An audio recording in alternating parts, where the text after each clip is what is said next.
Mangkok soto itu seharusnya menutup malam dengan rasa hangat, bukan pertanyaan. Tapi satu benda kecil di dasar kuah menghentikan sendok.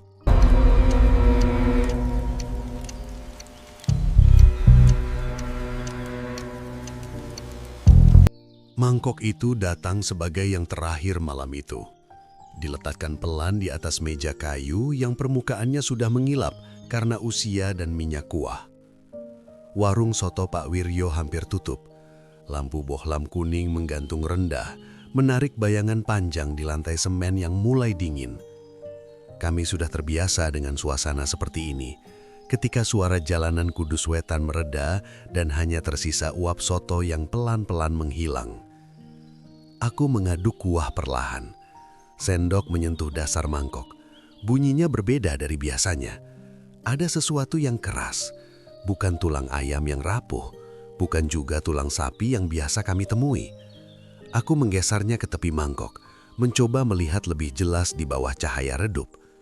Awalnya aku mengira cuma potongan tulang kecil yang terlewat, tapi bentuknya terlalu rapi, terlalu halus. Panjangnya pendek, ujungnya membulat aneh. Ada perasaan tidak enak yang muncul pelan, seperti hawa dingin yang merayap dari kaki ke dada. Aku berhenti makan. Mataku tertuju ke dapur kecil di balik tirai plastik. Pak Wiryo berdiri di sana, sedang membilas panci. Gerakannya lambat, seperti orang yang sudah lelah tapi tetap memaksa tubuhnya bekerja. Bu Lastri duduk di bangku pendek, menghitung uang receh di laci kayu. Aku memanggil pelan, mencoba terdengar biasa saja. "Pak, ini tulang apa ya?" Pak Wiryo menoleh, air masih menetes dari tangannya. Ia mendekat, mengelap tangan ke celemek yang warnanya sudah pudar. Ia mengambil mangkok itu, mencondongkan wajahnya, matanya menyipit. Aku melihat sesuatu berubah di wajahnya. Bukan kaget, lebih seperti bingung yang bercampur takut. "Bukan tulang sapi," katanya, lebih ke dirinya sendiri. Bu Lastri ikut mendekat. Ia mengambil potongan itu dengan ujung sendok, menatapnya lama. Tangannya sedikit bergetar. "Mas, ini kecil sekali," katanya pelan. Warung mendadak terasa sempit. Bangku-bangku kosong di sekeliling seperti ikut memperhatikan. Aku merasa dadaku sesak, seolah-olah mangkok soto itu bukan lagi makanan, tapi benda asing yang seharusnya tidak ada di meja kami. Pak Wiryo menggeleng pelan. "Saya nggak pernah motong yang aneh-aneh. Daging datang sudah bersih." Nada suaranya terdengar jujur, tapi justru itu yang membuatku semakin tidak tenang. Ada jeda panjang. Tidak ada yang langsung tahu harus berbuat apa. Di luar motor lewat 1-2, tapi rasanya jauh sekali.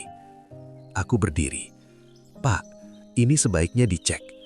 Bu Lastri mengangguk cepat, seperti baru sadar harus bernapas. "Iya, jangan-jangan salah kirim." Pak Wiryo memejamkan mata sejenak. Ketika membukanya lagi, ada sesuatu yang berat di sana. Ia mengangguk pelan. "Tunggu sebentar." Ia masuk ke dapur, mengambil plastik bening, membungkus potongan tulang itu dengan hati-hati, seolah takut merusaknya. Tangannya sudah tidak setenang tadi. Aku memperhatikan semua itu tanpa berkata apa-apa. Di kepalaku, pikiran mulai berlari ke arah yang tidak ingin aku ikuti. Aku membayar soto yang tak sempat habis. Bu Lastri menolak awalnya, tapi aku tetap meletakkan uang di meja. Tidak ada yang berbicara rasa kuah, tidak ada basa-basi seperti biasanya. Semua kata terasa salah. Tak lama kemudian, Pak Wiryo kembali. "Saya lapor," katanya singkat. Kalimat itu jatuh berat. Warung yang selama ini cuma dikenal karena sotonya yang hangat, tiba-tiba berubah makna. Mangkok terakhir malam itu bukan penutup biasa, tapi awal dari sesuatu yang tidak kami pahami sepenuhnya. Kami menunggu dalam diam. Lampu tetap menyala. Soto di panci mulai dingin. Dan di meja kayu itu, aku menyadari satu hal yang terus mengganggu. Benda kecil di dalam mangkok tadi tidak hanya menghentikan makanku, tapi juga menghentikan rasa aman yang selama ini kami anggap biasa. Malam belum sepenuhnya berakhir ketika 2 mobil berhenti di depan warung. Lampu mereka tidak mencolok, tapi kehadirannya cukup untuk mengubah suasana. Kami masih di sana, Aku, Pak Wiryo, Bu Lastri, dan warung yang kini terasa seperti tempat asing. Panci sudah ditutup, bangku disusun, tapi tidak ada yang benar-benar pulang. Seorang perwira turun lebih dulu. Langkahnya tenang, wajahnya datar. Di dadanya tertulis AKP Hadi Prasetyo. Di belakangnya, seorang polisi muda mengikuti. Matanya cepat bergerak, mencatat hal-hal kecil yang mungkin luput dari kami. AKP Hadi melihat sekeliling, lalu menatap Pak Wiryo. "Bapak yang melapor?" Pak Wiryo mengangguk. Tangannya saling menggenggam di depan perut seperti menahan sesuatu yang ingin jatuh. Plastik bening berisi potongan tulang itu diserahkan tanpa banyak kata. AKP Hadi menerimanya dengan hati-hati, tidak langsung membuka, hanya menimbang dengan pandangan yang sulit dibaca. Warung langsung berubah fungsi. Meja yang biasa jadi tempat makan, kini jadi tempat barang bukti. Mangkukku dipisahkan, sendok dimasukkan ke kantong plastik lain. Garis pembatas dipasang di pintu. Sederhana tapi cukup untuk mengatakan satu hal. Tempat ini tidak lagi milik siapapun malam ini. "Sejak kapan jualan?" 15 tahun, jawab Pak Wiryo. "Daging dari mana?" "Pengepul, langganan lama." AKP Hadi mencatat, tidak ada nada menuduh, tapi juga tidak ada kehangatan. Ia berjalan ke dapur, membuka tutup panci, memeriksa talenan, pisau, rak bumbu. Semuanya terlihat bersih, terlalu rapi untuk warung yang baru tutup. Bu Lastri berdiri di sudut, memeluk tas kecilnya. Wajahnya pucat, matanya sesekali mengarah ke plastik bukti di meja, lalu cepat-cepat berpaling. Aku berdiri sedikit menjauh, merasa keberadaanku makin kecil di ruang yang kini dikuasai prosedur. Polisi muda Bribtu Seno mendekat. "Mas, nemunya di mangkuk ini?" "Ya." Ia mengangguk, menuliskan sesuatu, tidak bertanya lebih jauh, seolah jawaban itu cukup untuk membuka pintu lain yang belum ingin kami lihat. AKP Hadi kembali ke depan. "Untuk sementara, warung kami tutup dulu." Kalimat itu pendek, tapi jatuhnya berat. Bu Lastri menutup mulutnya dengan tangan. Pak Wiryo tidak protes. Ia hanya mengangguk pelan, seperti orang yang tahu melawan tidak akan mengubah apa-apa. "Bapak tidak kami tahan malam ini, tapi kami perlu periksa lebih lanjut. Daging, pemasok, semuanya." Pak Wiryo menarik napas dalam. "Saya cuma masak," katanya lirih. "Saya nggak tahu apa-apa." AKP Hadi menatapnya beberapa detik lebih lama dari yang diperlukan. "Kami akan cari tahu." Aku melangkah ke pintu ketika polisi mulai beres-beres. Garis pembatas membuatku berhenti sejenak. Warung yang selama ini aku kenal hangat dan akrab, kini terlihat seperti foto lama yang tiba-tiba asing. Bangku kosong, meja kayu, lampu kuning. Semua sama, tapi rasanya berbeda. Di luar, beberapa warga mulai berkumpul, berbisik pelan. Tidak ada yang bertanya langsung, tapi rasa ingin tahu mereka terasa jelas. Pak Wiryo berdiri di ambang pintu, menatap lantai, seolah takut bertemu mata siapapun. Aku berjalan menjauh dengan langkah pelan. Di kepalaku, satu hal terus berulang. Jika sesuatu yang salah bisa bersembunyi begitu lama di tempat sesederhana warung soto, berarti ada banyak hal lain yang selama ini kita anggap aman, tanpa pernah benar-benar melihatnya. Polisi sudah datang, warung sudah ditutup, dan kami semua tahu, ini baru awal. Waktu berjalan aneh setelah malam itu. Tidak cepat, tidak lambat, tapi terasa berat di setiap jamnya. Warung Pak Wiryo sudah tertutup rapat. Garis pembatas masih menempel di pintu seperti bekas luka yang belum kering.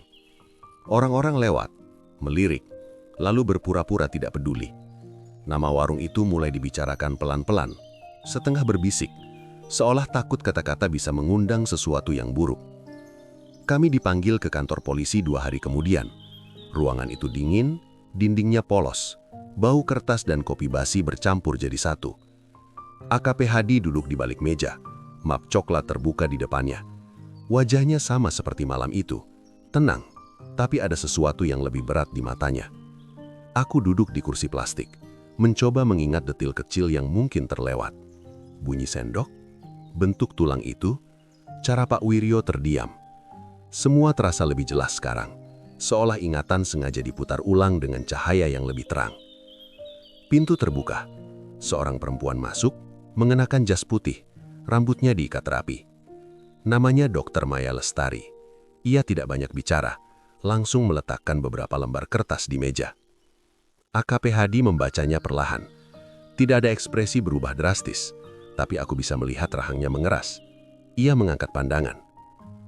Hasilnya sudah keluar. Ruangan terasa semakin sempit. Dr. Maya bicara dengan suara datar, seperti orang yang sudah terlalu sering menyampaikan kabar buruk. Struktur tulang ini bukan milik hewan. Kepadatan dan bentuknya sesuai dengan tulang manusia. Kalimat itu tidak langsung kupahami sepenuhnya. Kata-katanya sederhana, tapi maknanya seperti jatuh dari ketinggian. Tulang manusia, di mangkok soto, di warung yang selama ini kami datangi tanpa curiga. Bagian apa? Tanya AKP Hadi. Falang jari tangan, jawab Dr. Maya. Bukan satu-satunya kemungkinan, tapi cukup jelas. Tidak ada yang langsung bicara setelah itu. Aku menatap meja, membayangkan potongan kecil itu kembali. Sekarang bentuknya tidak lagi samar. Sekarang ia punya identitas, meski tanpa nama. Pak Wiryo duduk beberapa kursi dari aku. Tangannya gemetar halus, tapi ia menahannya dengan saling menggenggam. Saya nggak pernah. Suaranya terputus. Saya cuma terima daging. AKP Hadi mengangguk pelan. Itu yang akan kami telusuri. Dr. Maya menjelaskan lebih lanjut tentang proses perebusan yang menghilangkan sebagian ciri, tentang kemungkinan tulang ikut terbawa dari pemotongan yang tidak standar. Penjelasannya teknis, tapi setiap kalimat seperti menambah lapisan gelap pada cerita ini. Aku merasa perutku mual, bukan karena soto, tapi karena kesadaran baru. Sesuatu yang sangat salah bisa menyamar jadi hal paling biasa. Makanan, warung, mangkok. Bribtu Seno masuk membawa map lain. Pak, laporan orang hilang di wilayah selatan Kudus. Ada beberapa yang belum terpecahkan. AKP Hadi menerima map itu tanpa komentar, tapi aku melihat arah pandangnya berubah. Bukan lagi fokus ke satu warung, satu mangkok. Pandangannya melebar, seolah melihat peta yang lebih besar. Pak Wiryo menunduk lebih dalam. Kalau memang ada yang salah, tolong cari. Saya juga mau tahu. Kalimat itu terdengar tulus, dan justru itu yang membuat situasi semakin pahit. Tidak semua orang jahat tahu bahwa mereka berdiri di tengah kejahatan. Pertemuan itu berakhir tanpa penahanan, tapi juga tanpa kelegaan. Kami keluar dari ruangan dengan langkah berbeda. Tidak ada lagi keraguan kecil yang bisa disimpan untuk menenangkan diri. Uji laboratorium itu bukan sekedar hasil pemeriksaan. Ia seperti pintu yang terbuka paksa, memperlihatkan bahwa apa yang kami anggap kejadian aneh, ternyata bagian dari sesuatu yang jauh lebih gelap. Sejak saat itu, pertanyaannya bukan lagi apa yang ditemukan di mangkok soto, tapi dari mana ia berasal, dan berapa banyak yang belum kami lihat. Nama itu muncul berulang kali sejak hasil laboratorium keluar. Seperti bayangan yang tidak mau pergi.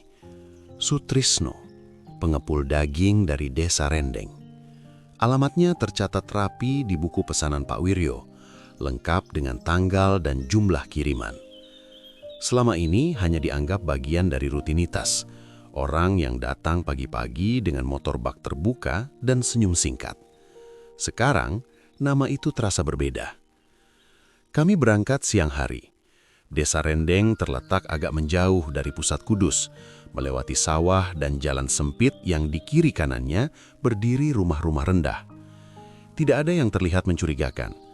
Justru itulah yang membuat perasaan tidak enak semakin kuat. Gudang itu berdiri di belakang rumah, bangunan semi permanen dengan dinding seng dan pintu geser yang catnya mengelupas. Bau daging mentah bercampur tanah basah menyambut begitu pintu dibuka. AKP Hadi masuk lebih dulu. Langkahnya terukur. Bribtu Seno mengikuti sambil memotret sudut-sudut ruangan. Sutrisno berdiri di tengah gudang, tangannya di saku celana. Wajahnya datar, tidak kaget melihat polisi. "Ada apa, Pak?" katanya ringan. AKP Hadi menunjukkan surat tugas. "Kami ingin memastikan alur daging yang Bapak kirim ke beberapa warung, termasuk warung Pak Wiryo." Sutrisno mengangguk pelan. Saya cuma pengepul, ambil dari tempat potong kecil, bukan rumah potong resmi. Ia berbicara lancar, terlalu lancar, seolah sudah sering mengulang cerita itu. Di sekelilingnya, daging digantung rapi, dibungkus plastik bening. Tidak ada yang tampak janggal di pandangan pertama. Tempat potongnya di mana? Pindah-pindah, jawab Sutrisno cepat. Tergantung pasokan. Jawaban itu menggantung. AKP Hadi tidak langsung menanggapi. Ia berjalan ke sudut gudang, menendang ringan satu karung yang tergeletak di lantai. Isinya keras, tidak lentur seperti daging segar. Bribtu Seno mendekat. Ini apa? Sutrisno melirik sekilas. Tulang, buat kaldu. Aku memperhatikan wajahnya. Tidak ada keraguan di sana, tapi justru itu yang terasa aneh. Seperti orang yang sudah mempersiapkan diri untuk pertanyaan-pertanyaan tertentu. AKP Hadi membuka satu karung. Tulang-tulang bercampur, sebagian besar tampak biasa, sebagian lain terlalu kecil. Ia tidak bereaksi berlebihan, hanya menutupnya kembali. Siapa yang angkut? Supir saya, Iwan. Nama lain muncul, lagi-lagi tanpa drama, tapi setiap nama terasa seperti mata rantai yang saling terhubung. AKP Hadi mencatat semuanya, meminta Sutrisno ikut ke kantor untuk pemeriksaan lanjutan. Tidak ada borgol, tidak ada teriakan. Sutrisno mengangguk. Saya kooperatif. Sebelum berangkat, aku menoleh sekali lagi ke gudang itu. Cahaya siang masuk dari celah seng, memantul di plastik daging. Semuanya terlihat normal, hampir membosankan. Dan justru disitulah rasa takut itu tumbuh. Di perjalanan kembali, tidak banyak yang bicara. Desa Rendeng perlahan menjauh, tapi bayangannya ikut bersama kami. Kami semua tahu, pengepul itu mungkin hanya satu pintu. Di baliknya, ada jalur panjang yang selama ini tersembunyi di balik kebiasaan sehari-hari. Dan untuk pertama kalinya sejak mangkok terakhir di warung itu, aku merasakan kepastian yang tidak menyenangkan. Apapun yang kami cari, tidak akan berhenti di sini. Nama-nama itu tidak muncul sekaligus. Mereka datang satu persatu. Dari lembar laporan yang sudah lama menguning. Dari catatan kecil yang sempat dianggap tidak penting. Orang hilang. Kata itu selama ini terdengar jauh, seperti milik berita lain, kota lain. Sekarang, kata itu duduk tepat di depan kami. Map dibuka di ruang yang sama, meja yang sama, tapi rasanya berbeda dari sebelumnya. Jika hasil laboratorium mengubah arah kasus, daftar ini mengubah suasana ruangan. Tidak lagi dingin dan formal, ada sesuatu yang lebih sunyi. AKP Hadi membaca pelan. Kudus Selatan, 2 tahun terakhir, 3 laporan. Foto-foto dikeluarkan, wajah-wajah biasa, tidak ada yang mencolok. Pekerja serabutan, kuli angkut pasar, buruh lepas. Orang-orang yang keberadaannya mudah luput dari perhatian ketika hilang. Aku menatap satu foto lebih lama. Seorang pria dengan senyum tipis, kaos lusuh, latar belakang rumah sederhana. Sulit membayangkan wajah itu sebagai bagian dari sesuatu yang sedang kami selidiki. Bribtu Seno menyelah, suaranya ragu. 2 dari mereka terakhir terlihat di sekitar jalur Rendeng. Kalimat itu jatuh tanpa perlu ditekankan. Semua orang langsung paham. Nama desa itu kembali muncul. Kini bukan sekadar titik di peta, tapi simpul yang mengikat banyak hal. Kami mendatangi Kudus Selatan sore itu. Lingkungan padat, ganggang sempit, suara televisi dari rumah-rumah yang pintunya terbuka. Tidak ada suasana mencekam. Anak-anak bermain, ibu-ibu berbincang, kehidupan berjalan seperti biasa. Dan justru itu yang membuat cerita orang hilang terasa lebih ganjil.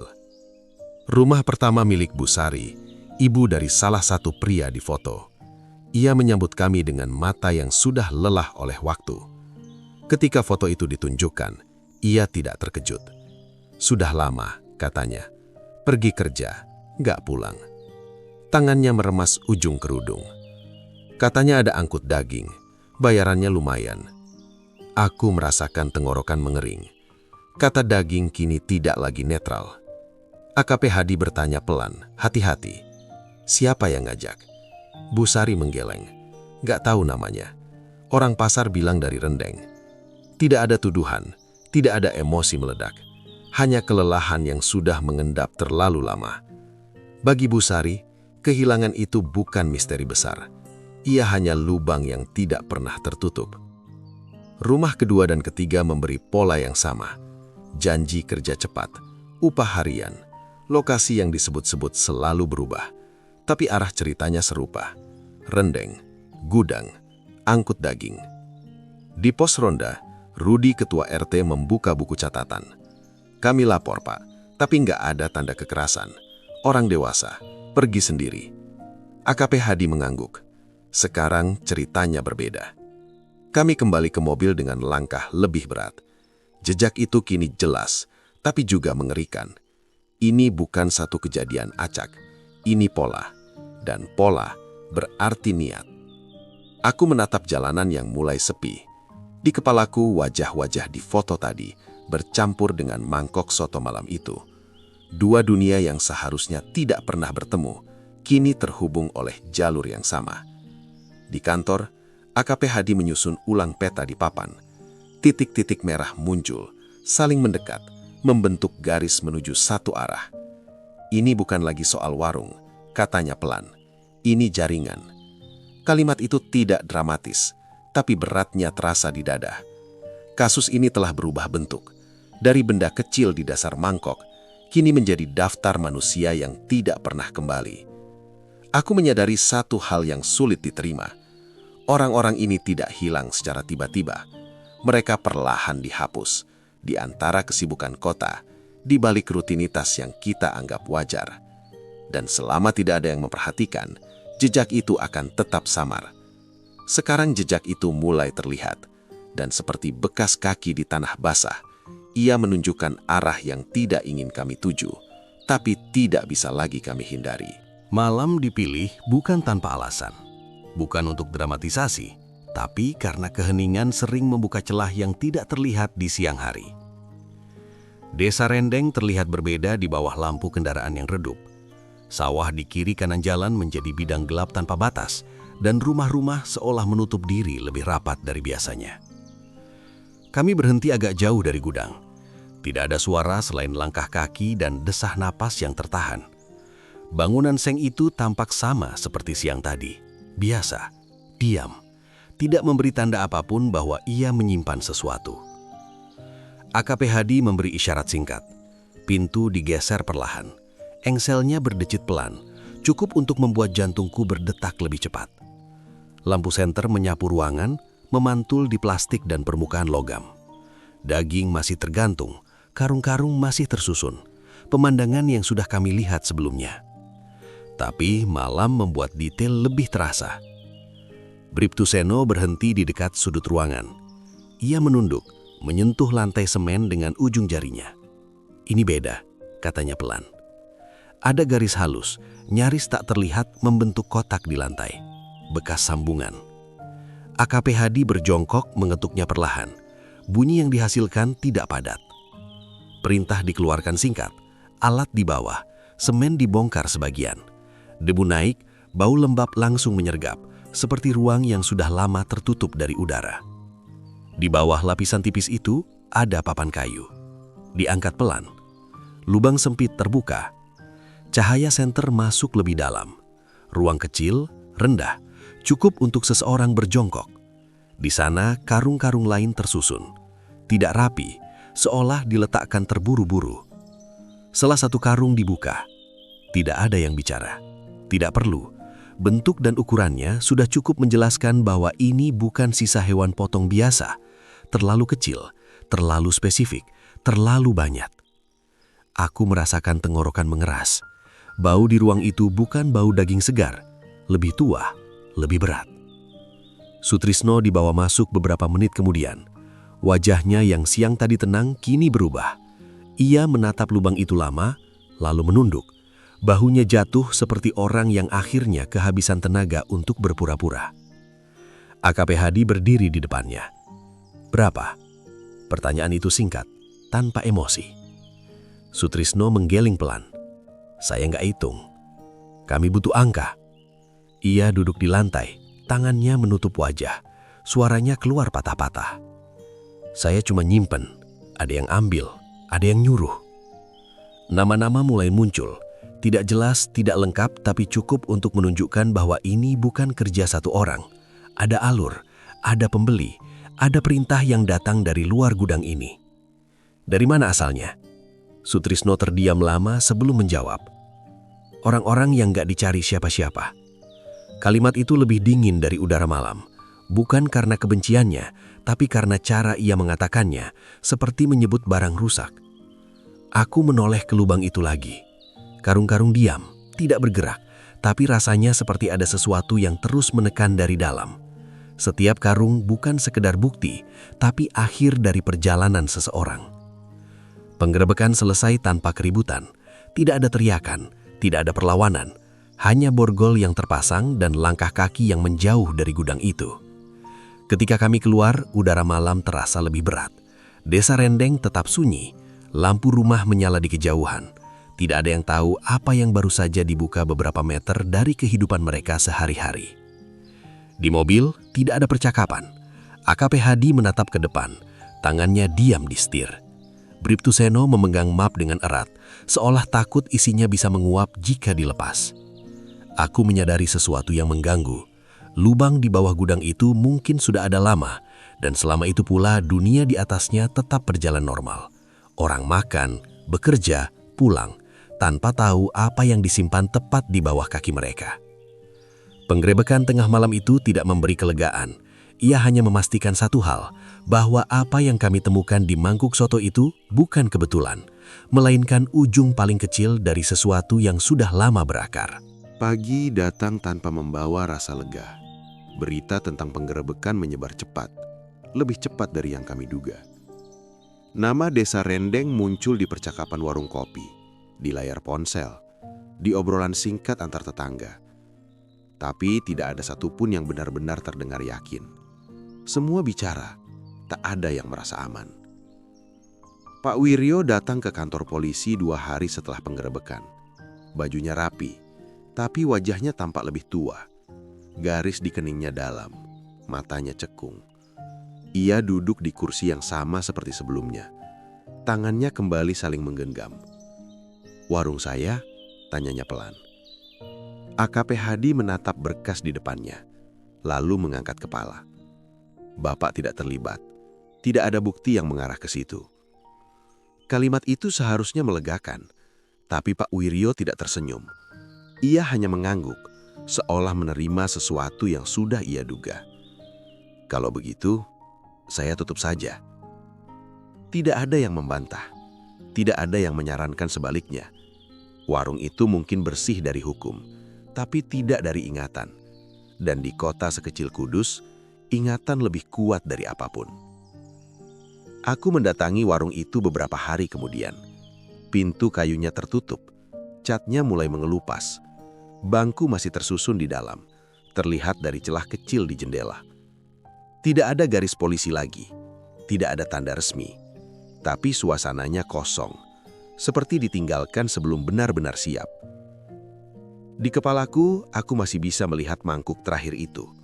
Uap soto, sendok yang berhenti bergerak, potongan kecil yang mengubah segalanya. Benda itu kini disimpan sebagai barang bukti, diberi nomor, diletakkan di ruang dingin. Tapi rasanya masih tertinggal di tempat ini. AKP Hadi menelpon sore itu. "Kami masih kembangkan," katanya singkat. Nama-nama baru muncul. Tidak ada rincian. Tidak perlu.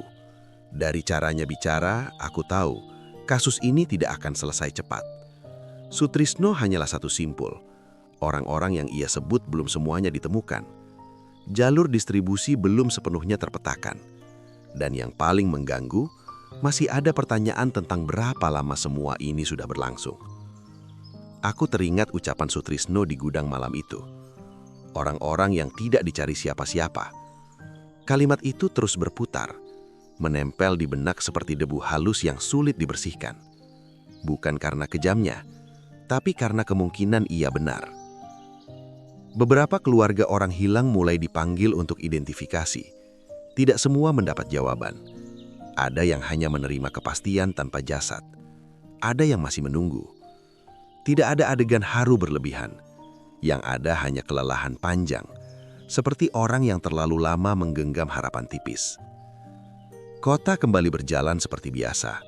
Warung-warung buka, orang makan, tertawa. Kehidupan tidak berhenti hanya karena satu kasus besar. Tapi ada jeda kecil di cara orang memandang makanan di depannya. Ada tatapan singkat ke mangkok, ke sendok, ke sumber yang selama ini tidak pernah dipertanyakan. Aku berdiri di depan warung Pak Wiryo sekali lagi sebelum benar-benar pergi. Angin siang membawa bau masakan dari tempat lain. Soto tetap ada di kota ini, dijual di banyak sudut. Hidup harus berjalan. Tapi tidak semua hal bisa kembali seperti semula. Kasus ini memang membuka pengungkapan besar. Jaringan terputus, beberapa orang ditangkap. Tapi penutupnya tidak menenangkan. Karena yang terungkap hanyalah sebagian dari apa yang sempat tersembunyi.